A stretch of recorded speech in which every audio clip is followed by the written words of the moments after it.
રાજ્યમાં બે વિધાનસભાની પેટા ચૂંટણી આવવાની છે અને રાજકીય માહોલ ગરમાયેલો છે. કેટલાક નેતા છે જે મુરતિયા બનવા થનગની રહ્યા છે, પણ એમનો નંબર આવશે કે નહીં એ હજી નક્કી નથી. પણ હા, એમનો ઉત્સાહ સમાતો નથી અને એમાં કેટલાક એવા કાર્યકર્તાઓ પણ છે જે નેતા બનવા થનગની રહ્યા છે. કોણ છે આ બધા? જુઓ, ખૂબ રસપ્રદ છે. રાજ્યમાં પેટા ચૂંટણીને લઈને ફરી માહોલ ગરમાયો છે. કડી અને વિસાવદર બેઠક પરની પેટા ચૂંટણી રાજકીય પક્ષો સાથે કેટલાક નેતાઓ માટે પણ મહત્વની બની છે. જૂનાગઢના વિસાવદરની બેઠક પર પેટા ચૂંટણી ભાજપ માટે શાક તો કોંગ્રેસ માટે અસ્તિત્વની અને આમ આદમી પાર્ટી માટે પાયાની ચૂંટણી બની છે. જો કે આ બેઠક માટે આમ આદમી પાર્ટીએ સૌથી પહેલા ઉમેદવાર જાહેર કરી પહેલો ઘા મારી દીધો છે.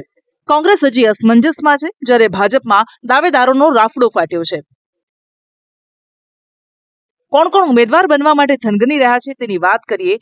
હર્ષદ રીબડિયા, જો વિસાવદરથી પૂર્વ ધારાસભ્ય છે, કોંગ્રેસમાંથી ભાજપમાં ગયા હતા. ભૂપતભાઈ ભાયાણી, જો વિસાવદરથી પૂર્વ ધારાસભ્ય છે અને આમ આદમી પાર્ટીમાંથી ભાજપમાં આવ્યા. જ્યારે કિરીટ પટેલ જિલ્લા ભાજપ પ્રમુખ પણ રેસમાં છે. આવી જ રીતે કડીમાં પણ કેટલાક આગેવાનો નેતા બનવા માટે ઉછળકૂદ કરી રહ્યા છે. જોકે કડી પેટા ચૂંટણી માટે હજી એક પણ ઉમેદવાર જાહેર નથી થયો. ભાજપમાં કોને કોને ઉમેદવાર બનવું છે તેની વાત કરીએ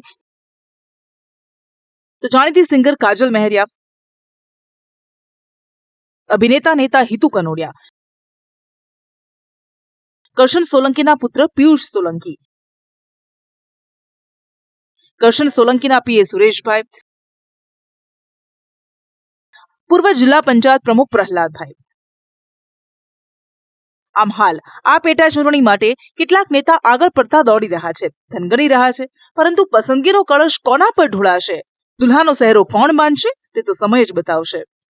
બ્યુરો રિપોર્ટ, સંદેશ ન્યૂઝ.